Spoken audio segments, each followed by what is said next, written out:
ಒಂದು 80 ವರ್ಷ ಆಗಿದೆ ತಾತ. ಅವ್ರ ಜೀವನ ಅವ್ರು ತಯಾರೇ ಮಾಡಬೇಕು ಅಂತ ಅಂದ್ಬಿಟ್ಟು ಪಾಪ ಹೆಂಡತಿ ಮಕ್ಕಳು ಎಲ್ಲ ಇದ್ರೂ ಯಾರೂ ನೋಡ್ಕೊಳ್ತಿಲ್ಲ, ಅವ್ರ ಜೀವನ ನೋಡ್ತಿದ್ದಾರೆ. ಅವ್ರ ಕತೆ ಹೇಳ್ತೀನಿ, ಸ್ಟೋರಿ ಸ್ಟಾರ್ಟ್ ಮಾಡ್ತೀನಿ ಇವಾಗ ನೋಡಿ. ಹಾಂ ಹಾಂ ಇವಾಗ ನೋಡ್ಕೊಂತಿಲ್ಲ ಯಾರೂ. ಹಾಂ ಮಗ ನೋಡ್ಕೊಂತಿಲ್ಲ. ನಿಮಗೆ ಗೊತ್ತಾ ರೆಂಟಿಯವರ ಡೈಲಿ ಒಂದು 200 ರೂಪಾಯಿ ದುಡಿತೀರಾ. ಇವಾಗಿದ್ದು ನಮಗೆ ಎಷ್ಟು ಕೊಡ್ತೀರಾ ಅಂದರೆ ಇವತ್ತು ಎಷ್ಟು ರೂಪಾಯಿ ಮಾಡ್ತಿದ್ದೀರಾ ನೀವು?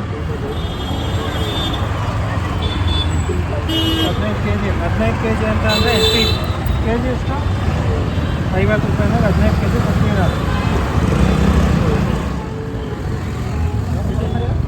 ಹಾಂ ಇವತ್ತು ಎಷ್ಟು ಮಾಡಿದ್ದೀರಾ? ಇವಾಗ ಒಂದು 10 ಕೆ ಜಿ ಮಾರಿದ್ದೀರಾ? 10 ಕೆ ಜಿ ಮಾರಿದ್ದೀರಾ 50 ರೂಪಾಯಿನಾಗ 10 ಕೆ ಜಿ 500 ರೂಪಾಯಿ ಮಾರಿದ್ದೀರಾ. 500 ರೂಪಾಯಿ ಮಾರಿದ್ದೀರಾ. ನಮ್ಮ ಕೈಲಿ ಆಗಿದ್ದ ಸಹಾಯ ನಾನು ಮಾಡ್ತೀನಿ ನಿಮಗೆ, ಸರಿನಾ? ಒಳ್ಳೆದಾಗಲಿ. ಈ ಕಡೆ ಬರ್ತಿರ್ತೀನಿ.